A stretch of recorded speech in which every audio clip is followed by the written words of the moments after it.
Now, one question that keeps coming up quite a bit, not just on the chat tonight, but I've seen it on threads on the forums and also under our videos and so on, is how much brighter a TV is compared to another TV. And I think this is another misconception, Jules, of HDR and what HDR is all about, and how the eye works when it comes to brightness. And HDR was developed in a certain way. It was developed by Dolby and a couple of others. It's open source, HDR10. It was a gift to make that open source, and then obviously you got the other flavors on top. But because we talk about peak brightness a lot of the times with these TVs and how bright is the panel and so on, I think there is this misconception, or certainly that people think that brightness is the be all and end all. But the way that the eye works, I know the answer to this, but I'm going to ask you the question just on behalf of the viewers. What is it with the eye and how the eye works when it comes to brightness compared to a TV that absolutely nails just above black and excellent tones? Where would you be putting your money in terms of? We don't see light in a linear fashion. So if you measure up 1000 nits, which is the HDR10 minimum standard, it's not twice as bright as 500 nits to the human eye.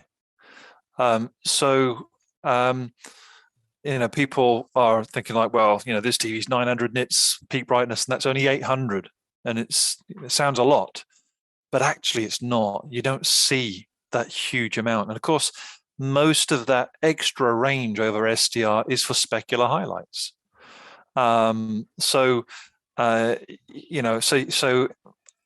TVs will be having tone mapping algorithms in there to pull down some of the bits that it can't quite do, and so there's not a huge difference between a TV that does 800 and does 900 nits visibly to the human eye.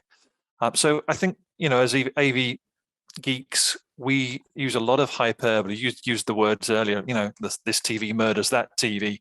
Actually, there's subtle differences between displays, and they're hard to pick up at the best of times. Now, the beauty with HDR, and I think that this is the one area that people just forget, and they don't understand that. Not that they don't understand it, but it seems to get lost in the talk of peak brightness and all the rest of it, is we've always used a gamma, which was suited to CRT in the past. But now with digital technology, we have a lot more gradational steps that we can take in the lower reaches of the image. True. That our eyes are a lot more sensitive. If you think you're a hunter-gatherer, you're out in the dusk, do you want your eyes being able to tell, peak brightness, or do you want to see something that's hiding in the shadows? Absolutely. Our eyes are brilliant at lower in the scale. Exactly. And with HDR, we have so much more gradation between 0 and 100 nits than we ever have had. Yeah, you're absolutely right. I mean, I do this a little test sometimes with calibration clients. You can put up a white field and challenge them to name what percentage of white it is. And then you can put another one up of a different level. It's really hard to tell when it comes to white what level of white it is, whether it's 80%, 90%, 100%.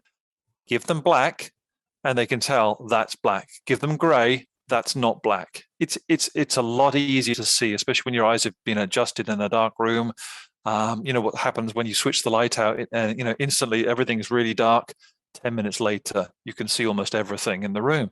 Our eyes adapt really well to the darkness. So you're absolutely right. Those subtle gradations out of black are really important to us and more obvious to us than those gradations near peak output.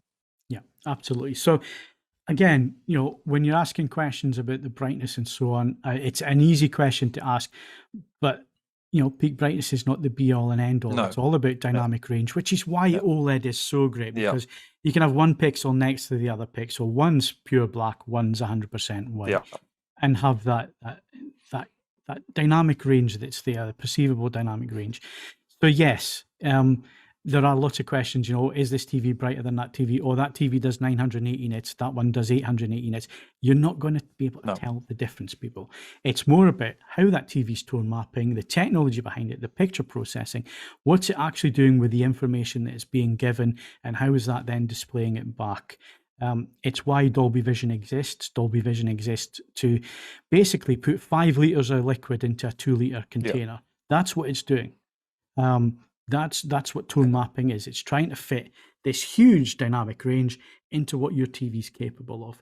And yes, your TV might be able to do 900 nits, and it has that dynamic range, which is great. But where it's making the real difference is in the lower reaches of that image. And if it can bring out mid-level detail, it gives the image so much more depth. If you can see just above black, immediately that image looks, amazing compared to another display which doesn't have the contrast or doesn't have the dynamic range, but it might be able to do 1500 nits. But if it hasn't got dynamic range and hasn't got the contrast to take advantage of that, it's useless. So again, it's a point that I think needs to be made, especially when we're getting into all reviews now measure peak brightness, and you get a lot of people, and it's the human thing to do is to compare numbers. All I'm saying is don't take too much into account when it comes to peak brightness levels. There's lots more to an HDR image, a good HDR image, that you need to take into account.